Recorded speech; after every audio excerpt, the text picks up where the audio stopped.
Hello everyone, आप सबका वांगशन bubble में फिर से एक बार बहुत बहुत बहुत स्वागत है। आज मैं आपके लिए एनिमीज़ टू लवर्स का बोनस पार्ट लेकर आई हूँ। ये रिक्वेस्टेड पार्ट है, तो आई होप ये भी अच्छे से पहले वाली स्टोरी के साथ चला जाए। तो अब तक हमने देखा था कि विंग और वांगजी एक हो चुके हैं, जहाँ पर विंग वांगजी से कहता है कि अगर उसने एक बार वी फुरेन होने का तय कर लिया तो वो पीछे नहीं हट सकता। वांगजी इसके लिए मान गया था। उसने अपने सिडक्शन का उपयोग करके अपने अल्फा को जीत लिया था। पर क्या ये कहानी का अंत था? बिल्कुल भी नहीं, क्योंकि समय बीतता जाता है। उनकी शादी को लगभग 5 साल बीत जाते हैं, पर विंग वांगजी के साथ कभी भी नोटिंग नहीं करता। दोनों हर रात पास आते थे। हर रात दोनों के बीच में ड्यूअल कल्टीवेशन होता था। विंग के ऊपर का सारा कर्स निकल चुका था, साथ ही वांगजी के ऊपर का भी। दोनों इमॉर्टलिटी के सेम लेवल पर थे। फिर भी वांगजी प्रेग्नेंट नहीं हुआ था। माना कि उसे राजगद्दी का वारिस देना था, पर किसी को भी इस बात की जल्दी नहीं थी, खासकर किंग और क्वीन को। पता नहीं क्यों वांगजी तो अपने राजकाज के कामों में इतना उलझ कर रह गया था कि उसे सांस लेने तक की फुर्सत नहीं मिलती थी, क्योंकि शादी के बाद वांगजी को लगा था उसे राजमहल की ओमेगा की जिम्मेदारियां संभालनी होंगी। उसका पति यहाँ का किंग बनेगा, लेकिन हुआ कुछ अलग ही। विंग को कभी भी किंग बनने में इंटरेस्ट नहीं था, इसलिए उसने अपने माता पिता को समझा दिया कि उन्हें राजगद्दी के लिए अब अलग से वारिस ढूंढने की ज़रूरत नहीं है। वांगजी उनकी राजगद्दी बहुत अच्छे से संभाल लेगा, और वांगजी खुद भी इस बात के लिए मान गया है। वांगजी तो खुद ही इस बात से चौंक गया था, पर विंग ने साफ कह दिया कि उसे राजकाज में कोई भी दिलचस्पी नहीं है। उसे हमेशा से एक टीचर बनना था, एक मास्टर जो मॉडल लोगों को कल्टीवेशन सिखाए, उन्हें इमॉर्टल बनने में मदद करे। और कहीं ना कहीं उसके करीबी मतलब वांगजी, विंग के माता पिता तीनों इस बात को बहुत अच्छे से समझ गए कि विंग को इस बात में कोई दिलचस्पी नहीं है। इसलिए सभी ने ये तय किया कि अब से राजकाज पूरा वांगजी संभालेगा और विंग अपने सपने पूरे करेगा। फिर भी वांगजी और विंग एक साथ एक महल में रहने लगे थे। माना कि दिन भर दोनों अपने अपने कामों में व्यस्त रहते थे, पर हर रात उनका ड्यूअल कल्टीवेशन चलता था, क्योंकि विंग का नियम था कि ड्यूअल कल्टीवेशन कभी भी रुकना नहीं चाहिए। लगभग 5 सालों बाद अब जाकर वांगजी पूरी तरह से राजकाज संभालने में निपुण हो गया था। वो अपने लिए भी थोड़ा बहुत वक्त निकालने लगा था। कभी कभार वो विंग के आश्रम में भी चला जाता उससे मिलने, कभी रानी माँ के साथ समय व्यतीत करता। ऐसे ही एक दिन वांगजी और रानी माँ बातें कर रहे थे, तब वांगजी ने रानी माँ से कहा, आप एक बहुत अच्छी माँ हैं। आपने कभी भी मुझे इस बात के लिए ज़बरदस्ती नहीं की कि मुझे राजगद्दी के लिए वारिस देना चाहिए। तब रानी माँ ने हंसकर कहा, तुम दोनों इमॉर्टल बनने वाले हो, तो तुम इस राजगद्दी के लिए वारिस जब चाहे दो, जब तुम्हारी मर्जी हो। अगर राजगद्दी पर कोई बैठा है तो मुझे इस बात की चिंता करने की कोई भी ज़रूरत नहीं है। वांगजी को जो माँ बाप का प्यार नहीं मिला था वो राजा और रानी माँ दे रहे थे, इसलिए वांगजी बहुत खुश था। दिन बीतते जा रहे थे, मौसम बदलते जा रहे थे। अचानक से एक अनएक्सपेक्टेड गेस्ट आ गया, ने हुएसांग, जिसने वांगजी और रानी माँ से तुरंत एक गुप्त भेंट की विनती की। ने हुएसांग के आने की खबर से वांगजी तो बहुत खुश हो गया। वो तुरंत रानी माँ के साथ हुएसांग से मिलने के लिए चला गया। अब हुएसांग ने वांगजी और रानी माँ दोनों से भी विनती की कि उसे वांगजी की ज़रूरत है। वांगजी ने कहा, नियगगा क्या हुआ? अब होएसांग अपनी कहानी बताने लगा। वो जब विंग के पास से वापस बाओशन सेरेन के पास चला गया था, उसके साथ साथ उसके बाकी के 7 दोस्त भी आए थे।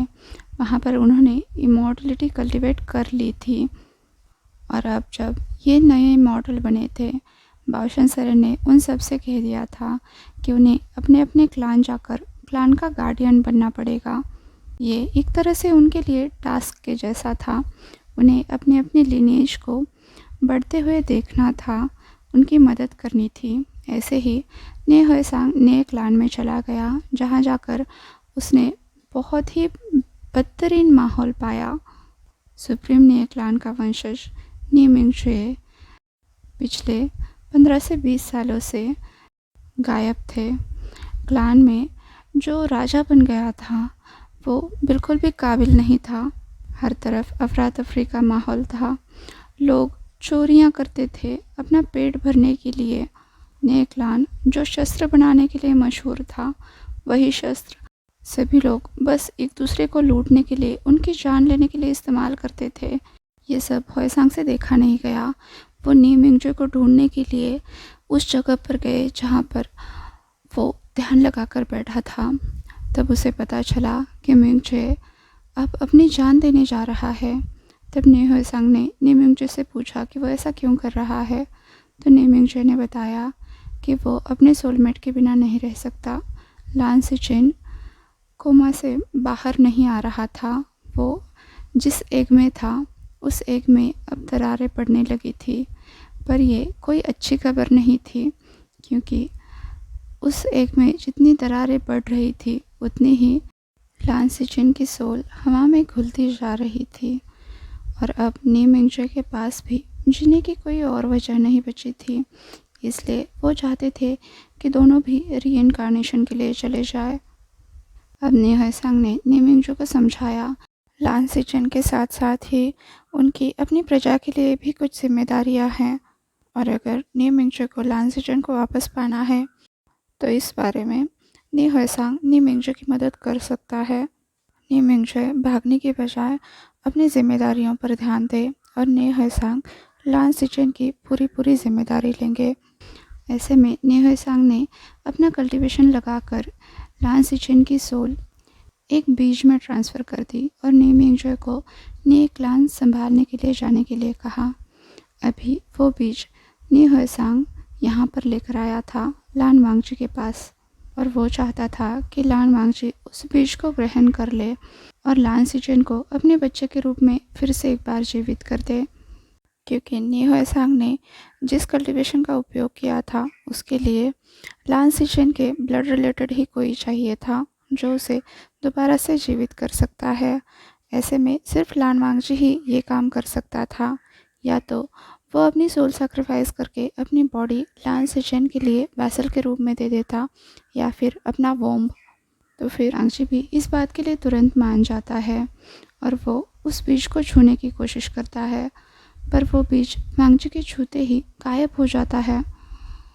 ये देखकर तीनों भी चौंक जाते हैं।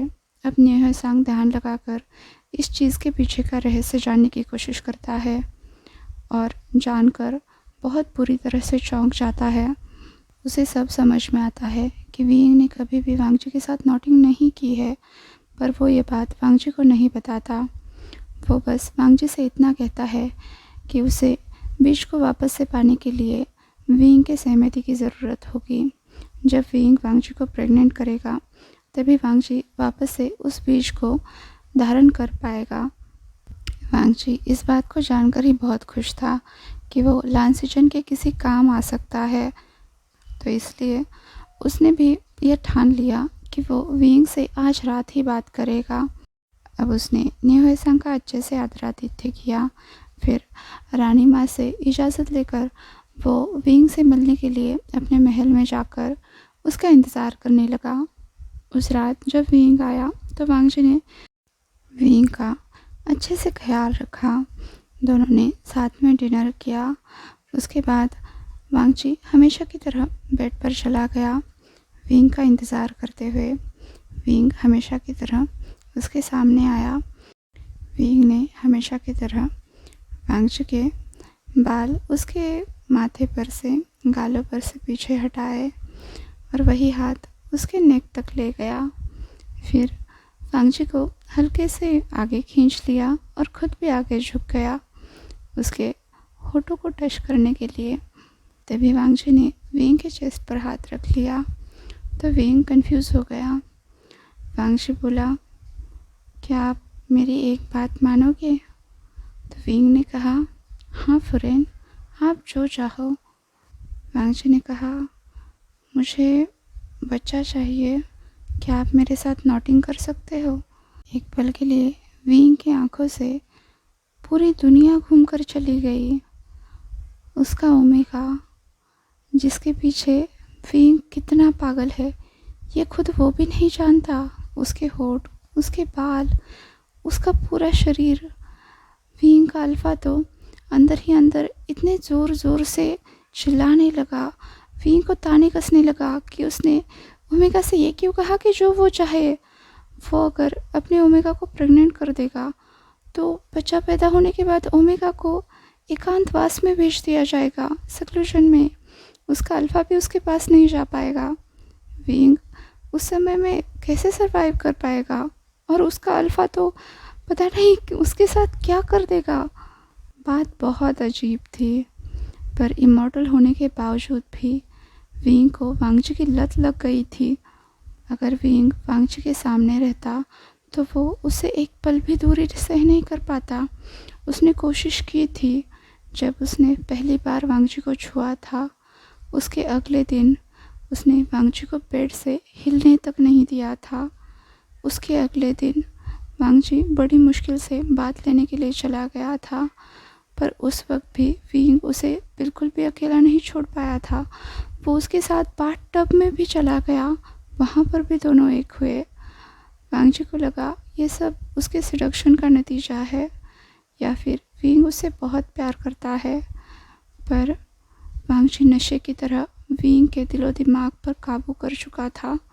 इतना सारा मेडिटेशन, इतना सारा कल्टीवेशन, ये सब कुछ दांव पर लगाने के बावजूद भी विंग खुद को संभाल नहीं पा रहा था। वो तो शुक्र है कि वो वांगजी से दिन भर दूर रहता था, फिर भी वांगजी की यादों में वो तड़पता रहता था और हर रात वांगजी को अपने बाहों में लेकर उसे सुकून मिलता था। उसका अल्फा तब भी चाहता था कि वो पूरी पूरी रात वांगजी को प्लेजर करता रहे, पर विंग ने अपने अल्फा को कसम दी थी कि जब तक वांगजी कहता है तब तक ही वो उसे प्लेजर कर सकता है। इसलिए वांगजी के सोने के बाद विंग पूरी रात जागकर बस वांगजी को ताकता रहता, उसे तब तक देखता रहता जब तक कि उसका मन नहीं भरता। पर ऐसा पल कभी आया ही नहीं कि उसका मन भर गया हो। हर रात यही होता, हर रात विंग जागता। नॉटिंग के लिए तो उसका अल्फा भी मरा जा रहा था, पर उसके कॉन्सिक्वेंसेस भुगतने के लिए विंग बिल्कुल भी तैयार नहीं था। और ऐसे में वांगजी ने क्या मांग लिया कि वो प्रेग्नेंट होना चाहता है। उसका अल्फा तो अंदर भंगड़ा करने लगा, पर विंग ने अपने दिल पर पत्थर रखकर वांगजी से मुंह फेर लिया। उसने वांगजी से कहा कि ऐसा नहीं हो सकता। वांगजी तो ये सोचकर बैठा था कि उसका अल्फा उसे कभी मना कर ही नहीं सकता। उसने तो नेहोएसंग से वादा तक कर दिया था कि उसका काम हो जाएगा।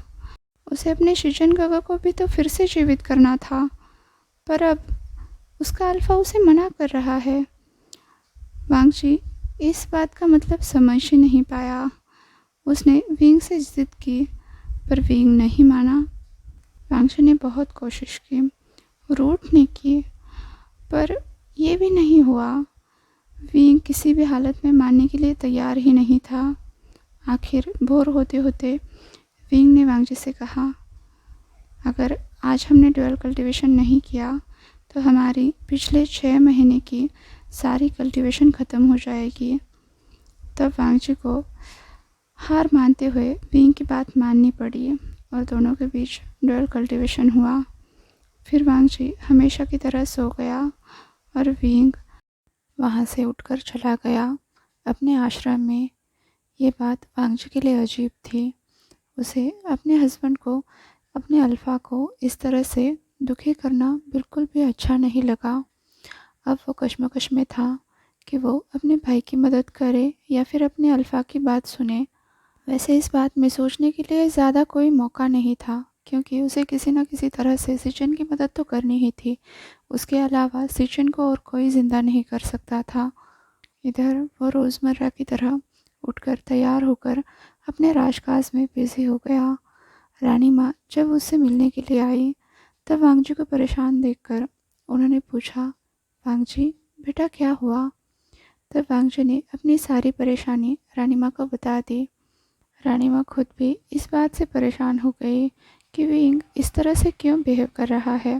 पहले तो बचपन में ही विंग उन्हें छोड़कर चला गया था अपने कल्टीवेशन के नाम पर जब वो वापस आया तब भी वो अपने में नहीं था। वो पूरी तरह से एक कल्टीवेटर बन चुका था। इसलिए रानी माँ ने दिल पे पत्थर रखकर उसे उसी तरह से अपनाया। विंग के दिल में किसी के लिए कोई फीलिंग्स नहीं थी। बस वो अपना राजकाज अपनी ड्यूटी की तरह पूरा करता था। तो रानी माँ ने भी इस बात को लेकर उसे कोई आर्गुमेंट नहीं किया था। यहाँ तक कि जब उसकी शादी हुई तब भी वो बस एक रिचुअल था, एक कॉन्ट्रैक्ट था।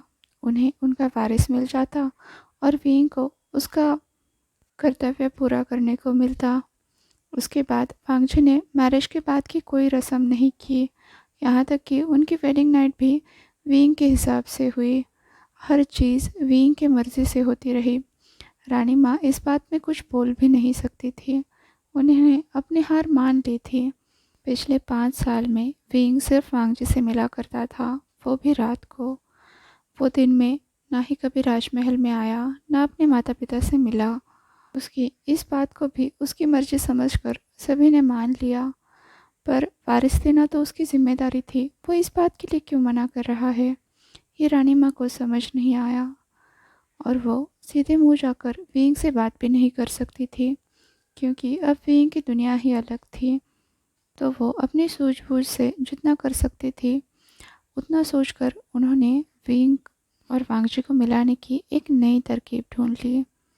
राजमाता ने वांगजी से कहा कि वो कुछ दिनों के लिए राजकाज की जिम्मेदारियां छोड़कर विंग के साथ समय बिताए। पीछे वो सब संभाल लेगी। वांगजी भी उनकी बात मान गया और तुरंत ही सीधे साधे रूप्स पहनकर विंग से मिलने के लिए उसके आश्रम चला गया। जब वांगजी वहाँ पहुँचा, विंग उसे देखकर दंग ही रह गया।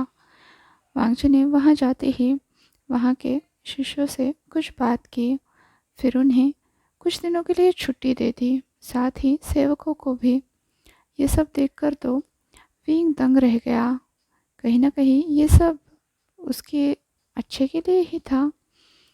फिर जैसे ही वांगजी विंग के पास आया, विंग उसकी तरफ ऐसे देखने लगा जैसे वो जन्मों का भूखा हो। उसे लगा वांगजी फिर से एक बार अपनी सिडक्शन का इस्तेमाल करेगा। वैसे तो उस पर इस बात का ज़्यादा असर नहीं होता था, वो खुद अपने इंस्टिंक्ट के आगे मजबूर था। पर वांगजी को बुरा न लगे, ऐसा न लगे कि उसका जादू विंग पर काम नहीं करता, इसलिए विंग भी उसके नाटक में शामिल हो जाता था। पर इस बार ऐसा कुछ भी नहीं हुआ। वांगजी सीधा सीधा विंग के पास जाकर उससे बातें करने लगा। उन्होंने कुछ देर तक चेस खेला, फिर फूल तोड़े, फिर फल इकट्ठा किए। वांगजी तो जैसे विंग के साथ एक दोस्त की तरह बातें कर रहा था, उसके साथ समय बिता रहा था। और विंग के लिए मुश्किल पे मुश्किल बढ़ती जा रही थी। उसका अल्फ़ा उसे वांगजी को क्लेम करने को कह रहा था, पर वांगजी कोई भी सिग्नल नहीं दे रहा था। विंग अब परेशान हो गया था। रात तक वांगजी ऐसे ही विंग के साथ मीठी मीठी बातें करता रहा, उसके आसपास घूमता रहा। फिर रात में दोनों ड्यूल कल्टीवेशन करके सो गए। तभी विंग को अचानक से कुछ एहसास होने लगा। उसने वांगजी के बगल से उठकर बैठकर लोटस पोजीशन में मेडिटेशन करना शुरू किया। उसकी कॉन्शियसनेस में तभी किसी ने हमला कर दिया। वो और कोई नहीं, नी मिंगजॉय था। वी फूशान को काफ़ी दिनों बाद अपने दोस्त को देखकर अच्छा लगा, पर नी मिंगजॉय ने कोई बात करने की बजाय सीधा वी वुशियान से लड़ना शुरू किया। दोनों के बीच में घमासान लड़ाई हुई, पर अंत में विंग जीत गया। तभी उसे अपनी छत पर किसी के होने का एहसास हुआ। तब विंग वहाँ से उठकर छत पर आ गया तो उसने देखा वहाँ पर सच में नीमिंगजे आ गया है। अब दोनों के दरमियान फिर से एक बार लड़ाई छिड़ गई। वुशियान तो मिंगजे से बात करना चाहता था, पर मिंगजे कुछ भी सुनने की हालत में नहीं था। अब विंग मिंगजे को लड़ते लड़ते दूर पहाड़ी पर ले गया और फिर उसे निशस्त्र करके उसके गर्दन पर तलवार रखकर वुशियान ने मिंगजे से पूछा कि वो उससे लड़ क्यों रहा है। तब मिंगजे ने पूरा ब्लेम वी वुशियान पर लगाया। सबसे पहले तो वो लड़ाई में लान सिचेन की मौत का जिम्मेदार था। इस बात को लेकर वी वुशियान को कोई गिल्ट नहीं था, क्योंकि उसकी नज़र में मॉडल बॉडी की कोई वैल्यू ही नहीं थी। पर मिंगजे ने अपना सोलमेट खोया था। उसने बहुत कोशिश की कि वो लान सिचेन की स्पिरिट को बचाए, उसकी बॉडी को रिकवर करे, पर ऐसा कुछ भी नहीं हुआ। उसका कल्टीवेशन कम पड़ गया और इधर वी वुशियान आराम से अपनी ज़िंदगी गुजार रहा है। उसके लिए तो इमोशंस की कोई कीमत ही नहीं है।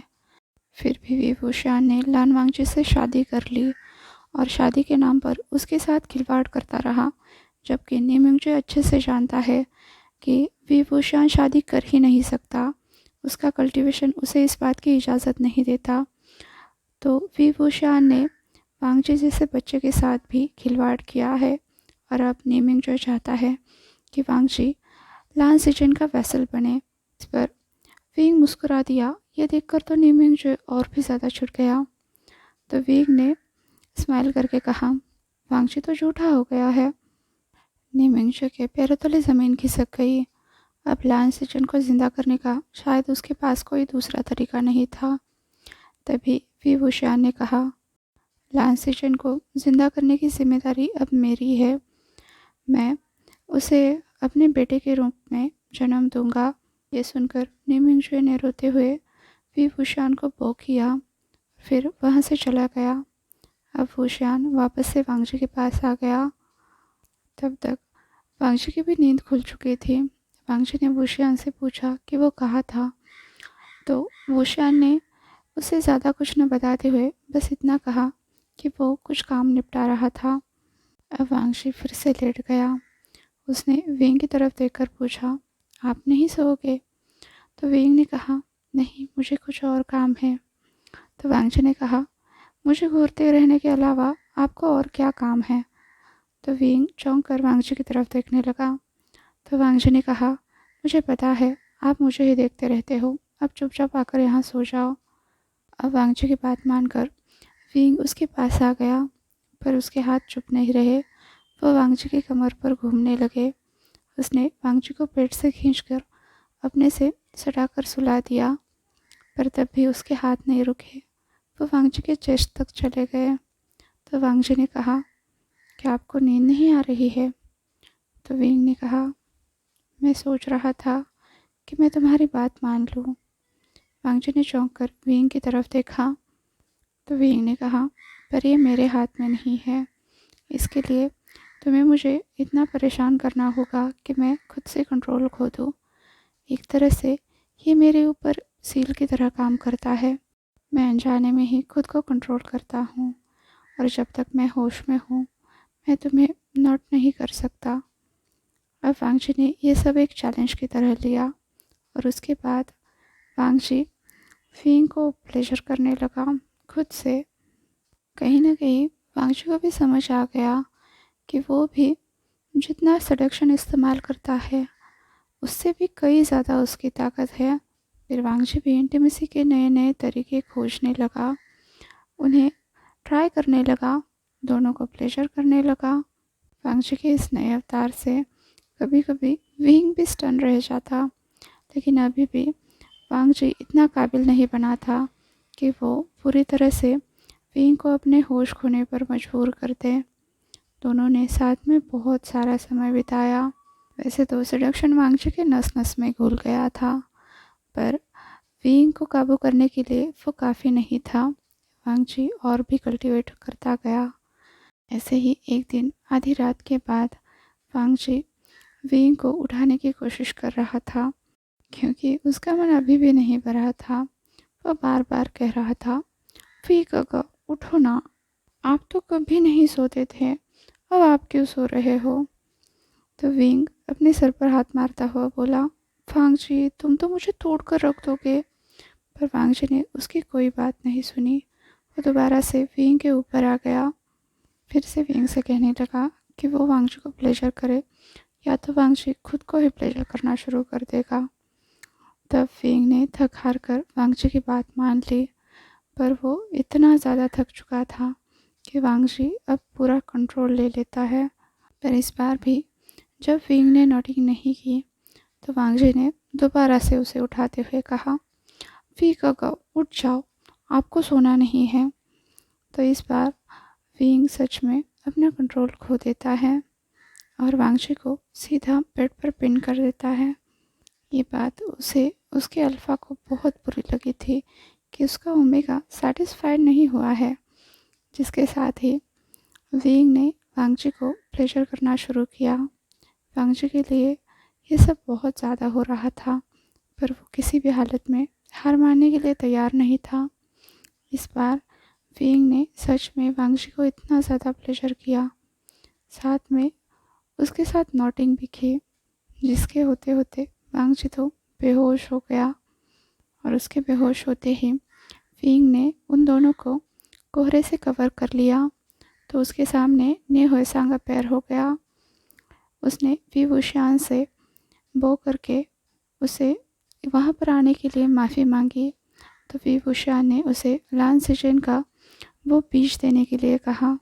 ने होएसांग ने तुरंत लान सिजन का बीज निकालकर वी वुशियान को हैंड ओवर किया, और जिसके साथ ही वी वुशियान ने वो बीज वांगजी के टमी में डाल दिया। अब वांगजी सच में प्रेग्नेंट हो चुका था और वी वुशियान ने अब वांगजी के साथ महल में आकर रहना भी शुरू कर दिया था। उसका आश्रम पहले की तरह चल रहा था, पर अब विंग सबसे कटा नहीं रहता था। उसने थोड़ा बहुत तो कंट्रोल करना भी सीख लिया था, क्योंकि उसके अंदर की जितनी भी वांगजी को लेकर चाहत थी, एक तरह से लस्ट थी, वो वांगजी ने पूरी निकाल दी थी। एक तरह से उससे भी एक कदम आगे जाकर अब जब भी विंग आउट ऑफ कंट्रोल होता था, वांगजी उसे उससे भी ज़्यादा परेशान करता था। और प्रेगनेंसी के दिनों में तो हर किसी के अपने तरीके होते हैं, किसी को वोमिटिंग होती है, किसी के बोन्स में दर्द होता है, लेकिन वांगजी तो बेइंतहा हॉर्नी हो चुका था। और वी वुशियान उसको इतनी मेहनत करनी पड़ती थी वांगजी को शांत करने के लिए कि उसे एक पल के लिए ऐसा लगने लगा था कि काश वांगजी की डिलीवरी जल्दी हो जाए और वो सक्लूजन में चला जाए, ताकि विंग चैन की सांस ले। कुछ महीने बाद वांगजी ने एक प्यारे से बेटे को जन्म दिया, जिसका नाम वी वुशियान ने जानबूझकर आयाओ रखा। वांगजी ने इस पर मुंह फुला लिया, तो वी वुशियान ने उसे समझाया, लान सिचेन इस स्पिरिट का पुराना जन्म था, तुम उसे अपने बच्चे के रूप में कैसे देख पाओगे। कहीं ना कहीं वांगजी भी ये बात मान गया। अब वांगजी अपने बेटे को लेकर काफ़ी स्ट्रिक्ट मदर बना। दूसरी तरफ वी वुशियान एक पॉजिटिव फादर बना। उसने नीमिंगजू से साफ कह दिया, जब तक आयाओ खुद से नहीं कहता कि उसे एक अल्फा की ज़रूरत है, तब तक नीमिंगजू उसके सामने तक नहीं आ सकता। वांगजी वुशियान के इस बदले हुए रूप को भी बहुत ज़्यादा एंजॉय करता था। अब विंग ने राजकाज फिर से संभालना शुरू कर दिया था। साथ में आश्रम संभालने के लिए भी उसने कुछ डिसाइबल्स तैयार किए थे।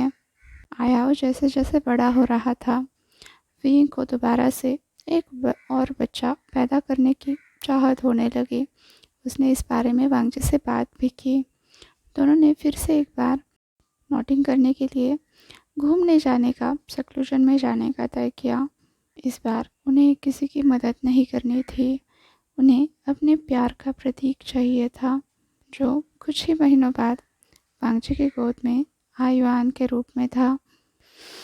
चलिए इस कहानी को यहीं पर ख़त्म करते हैं, क्योंकि अगर ख़त्म नहीं किया तो ये ऐसे ही चलती जाएगी। हर नए थॉट के साथ मुझे वो कहीं ना कहीं तो फिट करने का मन होगा। तो चलिए इसे ख़त्म करते हैं और किसी नई कहानी के साथ फिर कभी मिलते हैं। आई होप आपको ये ज़्यादा बोरिंग नहीं लगी हो। Fingers cross. और फंक्शन बबल में खुश रहिए। Thank you.